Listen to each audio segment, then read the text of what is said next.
It's Laura Eubanks and Hi, I'm Annie Schreck from Mountain Crest, and this is your succulent tip of the day, and it is the much anticipated walk through Mountain Crest Gardens with Annie. I know many of you know who she is. She's such a phenomenal human being, as well as very, very knowledgeable of all things cold hardy, where you know me, clearly not. So I thought it would be fun to have her give us some more information about the plants that they're growing and how these plants relate to you, how you can get your hands on these plants, you know, any tips or tricks that she has for you in regards to ordering or what to do once they come, yada, yada, yada. So the Opuntia were something that was new to Mountain Crest when I came 4 years ago. Yeah. Weren't you working with Tom Jesh at Waterwise about getting some of his stock?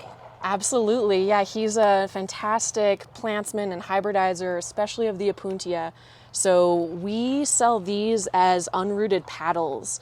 They're pretty easy to ship and to reroot that way.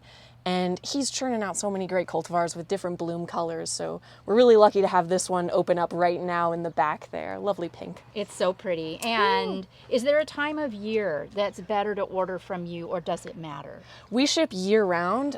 So we're only shipping things that are ready to ship. For people's climates, it kind of depends on when you're going to plant. So we're shipping through the entire US, so it varies a lot. Yeah. The general guideline I give is that if you're ordering, you can order as late into the fall as about 1 month before your first frost, if you're hoping to plant outside. And then in the spring, I don't start planting succulents outside until after the last frost. But we also sell a lot of things that you can grow indoors on a sunny windowsill, so then any time of year works. And your websites, I've heard, is super user-friendly. Oh, thank you. We put a lot of time into that. It really matters to me. I end up using our website a lot to navigate through our products, so I feel like I notice when things are glitchy and try to get it fixed.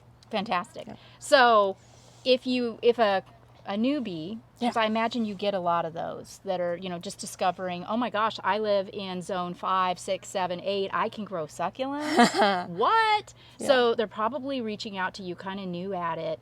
Do you have access to any information for these new people that, so that they aren't making mistakes? I know that you also sell non-cold hardy plants. Yeah. So how does that work? If somebody, is it all up to them to do their due diligence, or do you have resources, or how does that work? Yes, so that is my job, is for all of those people to give them tons of information. So before you have even ordered, where this plant can grow, if it's the right choice for your location, and all of those things. Fantastic. So we have a couple different ways you could navigate our site to do that if you're totally new to succulents.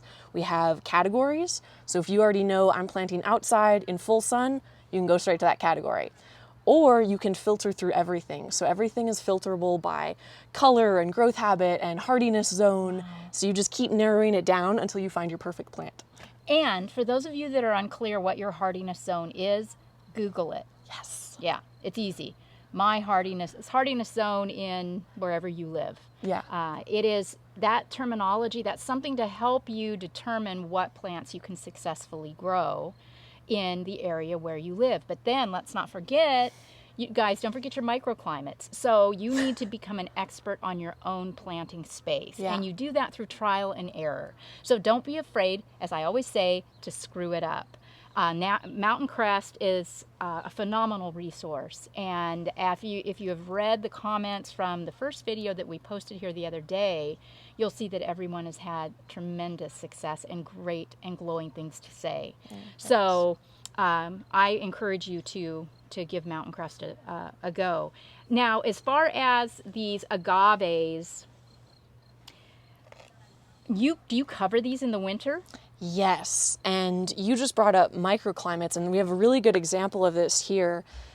So we're in zone 7, so we can get down to 0 degrees Fahrenheit. Hasn't been in the past couple of years, but a lot of these are, zone 8 or on the border.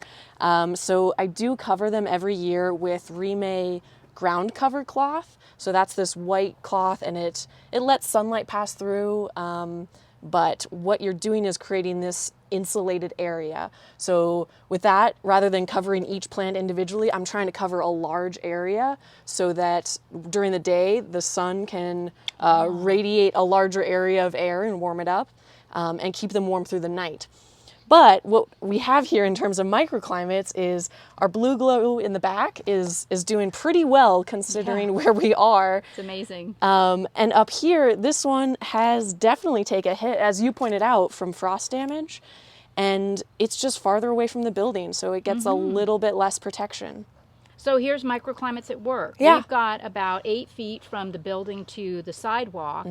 And as you're planting out your garden, you'll notice throughout the seasons what's working, what's not. The thing that is so fun about succulents typically is they don't die so much as they can pout. Yeah, that's So a good way if to put you it. have them in the wrong spot, they're just going to sit there and pout.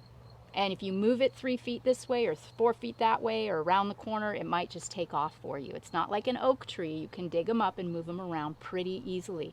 Just remember to manipulate your succulents when the temperatures are mild, not in the dead of winter, not in the heat of summer, which brings me to the more tender succulents. Yeah. All of these sedums and sempervivum. And thank you for the salvia ID, guys. I knew that. I just had a brain fart, so forgive me on that. It's gorgeous, and that will be at the ranch. Yay. But you also have some mangaves, and some of my followers said that they have ordered mangaves from you, and it was Bad Hair Day, I think that they said is super cold hardy, Yeah. tolerates low temps. This is very exciting to me because we are all about the mangaves in San Diego. Right? They're so fun. So this is the work of Hans Hansen, and they're kind of new on the scene a little bit. So we're still trialing, and this was a little experiment of mine. I'm like, I just want to see. These are supposedly the most cold hardy of the mangaves, but these don't get covered in the winter. So I was curious if they would make it through, and they're rough, but they are alive and they've come back every year. Amazing. I think this one's Bad Hair Day back here.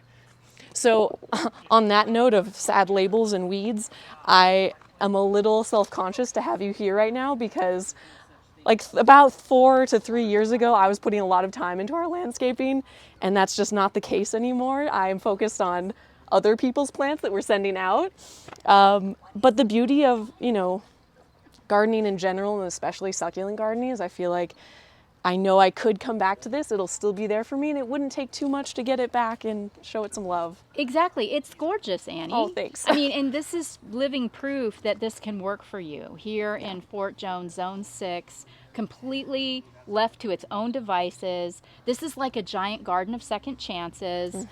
And look at how everything is thriving. Talk to me about these pollinators. Oh my gosh, yes. So we have a ton of sedum in this bed. And they produce a lot of tiny little flowers. So it almost becomes a sea of blooms, and the pollinators, the bees, absolutely love them. So we'll see another down that way that's just buzzing with bees. And then that one up front is an ice plant, a Delosperma, and they have really large showy flowers. So the bees love those ones too. So This we're is just fantastic. I mean, the bees, I don't know if you can see in the video, but they're just loving life. Yeah. Living their best life amongst all of these sedum. Now, in the hottest part of the summer, I've had some followers say, well, what about me? It can get 110 Fahrenheit where I live. Yeah. What do you recommend for that time of year when it's really hot? Yeah, so the cold hardy succulents, they're not going to be happy in like Arizona heat without some little tweaks to your care. This is actually a good example here. This whole structure, we're about to put some shade cloth on it, and it's going to be just giving like 30% shade to these sempervivum hens and chicks. And that little bit will make a ton of difference. They won't slow down and go dormant so much during our summer days of 100-degree temperatures. And then strategic watering is good too. So watering in the morning and keeping an eye on these leaves. So whenever they start to feel a little too flexible, a little too dry, a little too crispy, that's when it's time to water.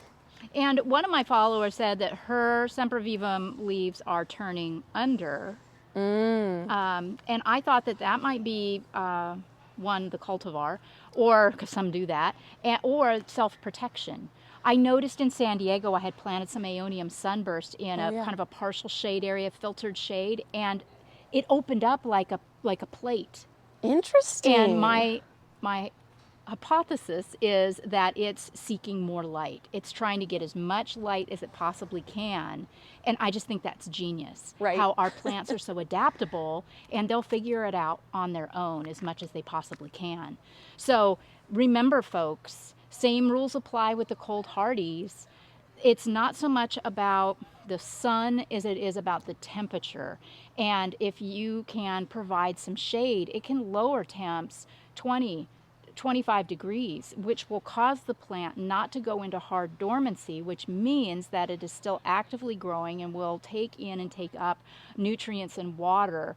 And it's when the plants are completely dormant and just they have buttoned themselves up tight, that is not the time to pour a lot of water on them. They don't have any way to take that water in, and the roots will rot, and then you're screwed.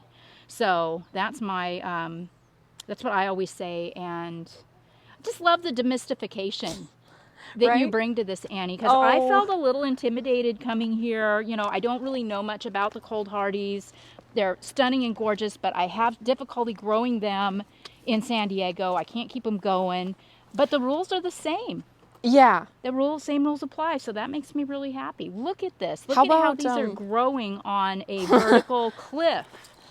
Yeah. So a lot of this garden out here is very ad hoc, and me being thrifty and seeing what was laying around. And even before I started, these concrete slabs came from the flooring in the greenhouse when we pulled them out.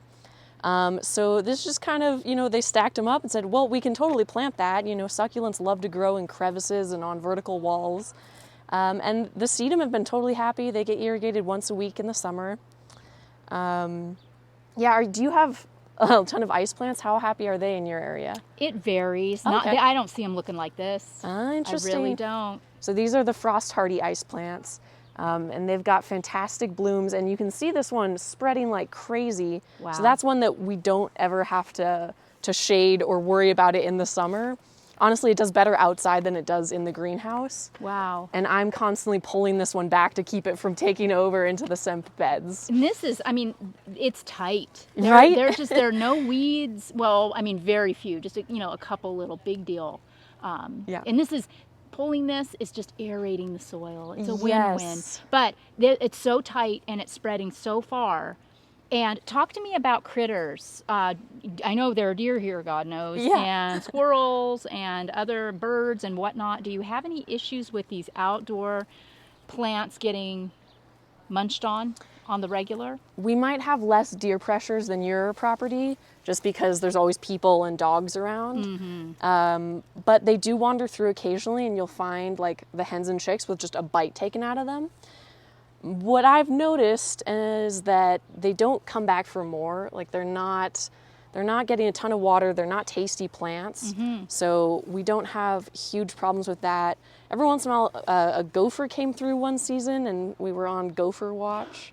Some little burrowing creature, but that seems to have gone away. So it's always just kind of responding to what's the issue now? Yeah, what's going on? Kind of like everything else. But because roots are kind of optional with succulents. There you go. And these Deborah Lee Baldwin and I, we used to call sedum slinging succulents, where you can kind of just like throw them out and they figured out they root and they grow.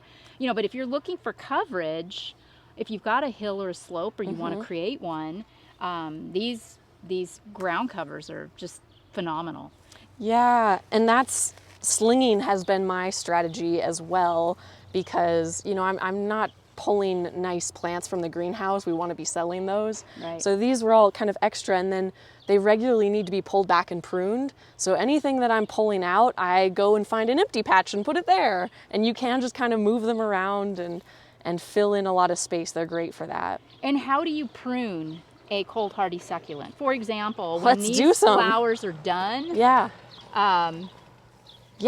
us your deal. I come through and I kind of pull a whole group of them and just kind of take out the dried bits. But that is for aesthetics. There are some years where I'm too busy, that's not happening, and that's okay. They figure It'll it be out. there. Yeah, you know, it'll work. It's not really going to help the health of the plant, and sometimes it's nice to leave these seeds for birds and critters. I come to landscaping from a permaculture design background, so it's very laissez-faire out here.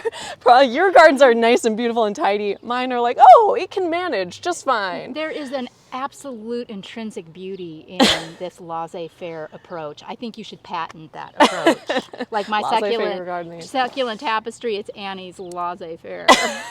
Yeah, The collection. yeah, by kind of a hot Annie. mess. Yeah. I love it. That's awesome. Well, Annie, thank you so much for the support and for answering so many questions and helping to demystify these phenomenal plants for all of my wonderful followers that are trying to grow these in really hostile climates like Fort Jones, California. We appreciate you so much and thank you for the time. This has been Laura and Annie with your succulent tip of the day. Bye, guys. Ciao.